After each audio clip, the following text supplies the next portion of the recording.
रुक करते अगली खबर दा केंद्र सरकार दे वल्लों पाकिस्तान, अफगानिस्तान ਅਤੇ ਬੰਗਲਾਦੇਸ਼ ਤੋਂ ਆਏ ਸ਼ਰਨਾਰਥੀਆਂ ਨੂੰ ਭਾਰਤੀ ਨਾਗਰਿਕਤਾ ਦੇਣ ਦੀ ਕਵਾਇਦ ਸ਼ੁਰੂ ਕਰਨ ਤੇ ਸ਼ਰਨਾਰਥੀ ਖੁਸ਼ ਨਜ਼ਰ ਆ ਰਹੇ ਨੇ। ਦੱਸਦੇ ਕਿ ਕੇਂਦਰੀ ਗ੍ਰਹਿ ਮੰਤਰਾਲੇ ਨੇ 5 ਸੂਬਿਆਂ ਦੇ ਵਿੱਚ ਵਸੇ ਅਜਿਹੇ ਗੈਰ ਮੁਸਲਿਮ ਵਿਦੇਸ਼ੀ ਸ਼ਰਨਾਰਥੀਆਂ ਤੋਂ ਅਰਜ਼ੀਆਂ ਮੰਗਵਾਈਆਂ। 5 ਸੂਬਿਆਂ ਦੇ ਵਿੱਚ ਪੰਜਾਬ ਅਤੇ ਹਰਿਆਣਾ ਵੀ ਸ਼ਾਮਲ ਨੇ। ਸਰਕਾਰ ਦੇ ਵੱਲੋਂ ਮੰਗੀਆਂ ਗਈਆਂ ਅਰਜ਼ੀਆਂ ਤੇ ਸ਼ਰਨਾਰਥੀਆਂ ਨੇ ਖੁਸ਼ੀ ਜਤਾਈ।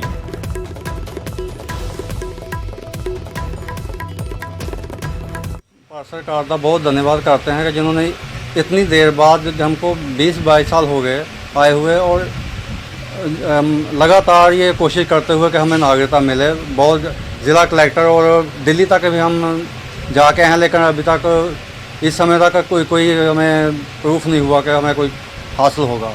लेकिन हम हमें सरकार का बहुत धन्यवाद करते हैं कि जो उन्होंने कानून पास किया और ज़िला कलेक्टर को आदेश दिए कि इनको नागरिकता दी जाए। हाँ जी, हमें बहुत खुशी हो रही है क्योंकि काफ़ी टाइम से हम भी अपने कॉलेज की स्टडी या कुछ भी है वो कंप्लीट नहीं कर पा रहे थे। काफ़ी प्रॉब्लम्स आ रही थी, कुछ डॉक्यूमेंट्स की, कुछ अदर। तो इसकी वजह से हमें बहुत खुशी है कि हमें काफ़ी सालों के बाद हमें जो नागरिकता यहाँ की सिटीजनशिप मिल रही है, तो हमें मतलब बहुत ज़्यादा खुशी है। हमारा 2008 से आए हुए हैं, तो बड़ी हमास लगा के बैठे हैं। 10-12-13 साल हो गए। यहाँ बड़ी हमारी परेशानी हो गई। पासपोर्ट है, वीज़ा है, गारंटर है, परेशानी होती रहती है। यहाँ 12-13 फैमिली है, तो गवर्नमेंट की तरफ से हमको सिटीज़न की ज़रूरत बहुत से बहुत है, क्योंकि हमको पासपोर्ट वीज़ा का बहुत ख़र्चा है, गारंटर का बहुत ख़र्चा है। हम सर बहुत ही ज़्यादा खुशी महसूस कर रहे हैं कि हमें नागरिकता मिलने जा रही है, जो कि हमें बहुत सालों से आस थी। और इस वजह से हम बहुत ज़्यादा दुखी रहते थे, हर समय पासपोर्ट बनवाना, वीज़ा बनवाना। ਹੁਣ ਗੱਲ ਕਰਾਂਗੇ ਤੂਫਾਨ ਦੀ। ਟਰਾਈ ਸਿਟੀ ਦੇ ਵਿੱਚ ਰਾਤ ਨੂੰ ਜ਼ਬਰਦਸਤ ਤੂਫਾਨ ਆਇਆ ਤੇ ਇਸ ਤੂਫਾਨ ਦੇ ਨਾਲ ਕਾਫੀ ਵੱਡੇ ਪੱਧਰ ਤੇ ਨੁਕਸਾਨ ਵੀ ਹੋਇਆ। ਦਰਖਤ ਪੂਰੀ ਤਰ੍ਹਾਂ ਇਸ ਤੂਫਾਨ ਨੇ ਜੜ ਤੋਂ ਉਖਾੜ ਦਿੱਤੇ। ਕਈ ਬਿਜਲੀ ਵਾਲੇ ਖੰਭੇ ਤੱਕ ਡਿੱਗ ਗਏ।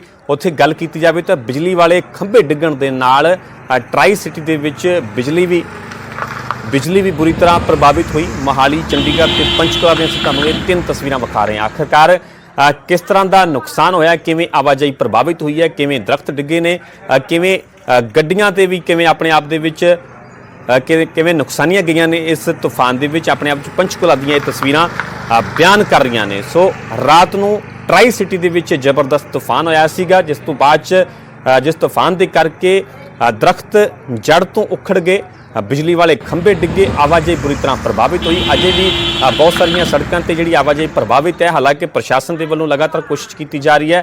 बिजली विभाग वलों जिथे जिथे भी बिजली गुल है उसनूं बहाल करने की भी लगातार कोशिश की जा रही है। 3 तस्वीरां मोहाली, चंडीगढ़ ते पंचकुला दीयां ने जिहड़ियां कि तूफान दे नाल होए नुकसान नूं बयान कर रही हैं।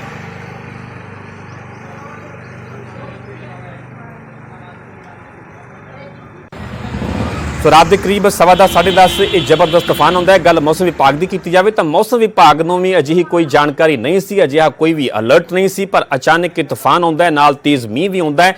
तो जिस तो बाद की नुकसान होया इन्हां तस्वीरां दे विच साफ तौर पर वेख्या जा सकता है। पंचकुला दी तुहानूं तस्वीरां विखा रहे हैं कि कंध बुरी तरह डिगदी है। कंध दे नाल कुछ गड्डियां खड़ियां सन ते कंध किवें इन्हां गड्डियां ते उत्तर जाके डिगदी है। इट्टां जिहियां साफ तौर पर इन्हां गड्डियां दे उपर पईयां नज़र आ रही ने ते गड्डियां दा भी काफ़ी वड्डे पद्धर ते इस तूफान के कारण नुकसान होया। पंचकुला दी असीं तुहानूं तस्वीरां विखा रहे हैं क्योंकि चंडीगढ़, मोहाली ते पंचकुला ट्राई सिटी काफ़ी बुरी तरह इस तूफान के नाल प्रभावित होया। हालांकि बचाव की कर रही है कि किसी तरह का कोई जानी नुकसान नहीं होया, पर दरख्त बहुत सारे वड्डे पद्धर ते दरख्तों का नुकसान होया, बिजली वाले खंभियां का नुकसान होया। कई जगहों पर अजे भी बिजली गुल है। बिजली विभाग के वलों कोशिश की जा रही है कि जिथे भी खंभे डिगे ने उन्होंने जल्दी जल्दी दुरुस्त किया जाए ताकि ट्राई सिटी के विच बिजली बहाल हो सके।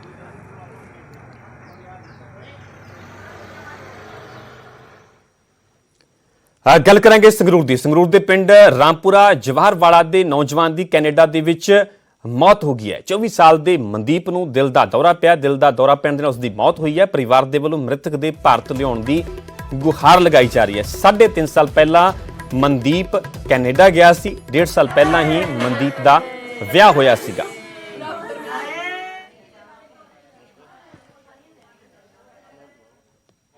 ਮੇਰਾ ਬੇਟਾ ਸੀ ਕੱਲ ਕਾਲ ਆਈ ਜੀ ਜਦੋਂ ਹੀ ਉਹ ਕਹਿੰਦੇ ਵੀ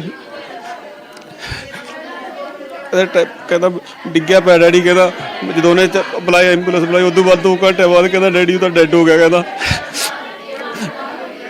ਫਿਰ ਸਾਡੇ ਤੋਂ ਸਾਰੇ ਬਰਾਬਰ ਦਾ ਕੁਛ ਨਹੀਂ ਰਿਹਾ ਸਾਡੇ ਪੱਲੇ ਜੀ। ਹੁਣ ਮੇਰੀ ਤਾਂ ਇੱਕ ਜਾਇਜ਼ਾ ਜੀ ਵੀ ਮੇਰਾ ਬੇਟਾ ਇੰਡੀਆ ਬੁਲਾਇਆ ਜਾਵੇ, ਉਹਦੀ ਡੈਡ ਬੋਡੀ ਭੇਜੀ ਜਾਵੇ ਜੀ, ਹੋਰ ਕੁਝ ਨਹੀਂ ਮੇਰੇ, ਹੋਰ ਕੁਝ ਨਹੀਂ ਕਹਿੰਦਾ ਜੀ ਬਸ ਜੀ।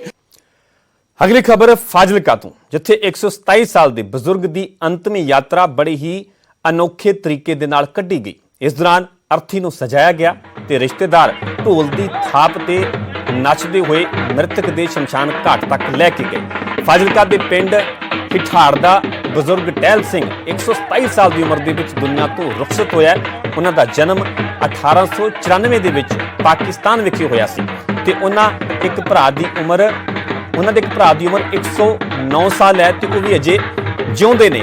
ਸੋ ਆਪਣੇ ਆਪ ਦੇ ਵਿੱਚ ਅੱਜ ਦੇ ਦੌਰ ਦੇ ਵਿੱਚ 127 ਸਾਲ ਦੀ ਉਮਰ ਤੇ ਕਿਸੇ ਦੀ ਮੌਤ ਹੁੰਦੀ ਹੈ ਤੇ ਆਪਣੇ ਆਪ ਦੇ ਵਿੱਚ ਬਹੁਤ ਵੱਡੀ ਗੱਲ ਹੈ ਤੇ ਇਸੇ ਕਰਕੇ ਹੀ ਪੂਰੇ ਜਸ਼ਨ ਦੇ ਰੂਪ ਦੇ ਵਿੱਚ ਇਸ ਬਜ਼ੁਰਗ ਦੀ ਅੰਤਮ ਯਾਤਰਾ ਜਿਹੜੀ ਕੱਢੀ ਗਈ ਬੜੇ ਅਨੋਖੇ ਤਰੀਕੇ ਦੇ ਨਾਲ ਆਪਣੇ ਆਪ ਦੇ ਵਿੱਚ ਤਸਵੀਰਾਂ ਬਿਆਨ ਕਰੀਆਂ ਨੇ। ਇਸ ਦੌਰਾਨ ਅਰਥੀ ਨੂੰ ਪੂਰੀ ਤਰ੍ਹਾਂ ਸਜਾਇਆ ਗਿਆ।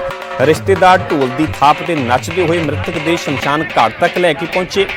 ਦਰਅਸਲ ਫਾਜ਼ਿਲਕਾ ਦੇ ਪਿੰਡ ਹਿਠਾੜਦੇ ਦਾ ਇਹ ਬਜ਼ੁਰਗ ਟਹਿਲ ਸਿੰਘ ਆ, ਜਿਸ ਦੀ ਕਿ 127 ਸਾਲ ਦੀ ਉਮਰ ਦੇ ਵਿੱਚ ਮੌਤ ਹੋਈ। 127 ਸਾਲ ਦੀ ਉਮਰ ਦੇ ਵਿੱਚ ਦੁਨੀਆ ਤੋਂ ਰੁਖਸਤ ਹੋਇਆ।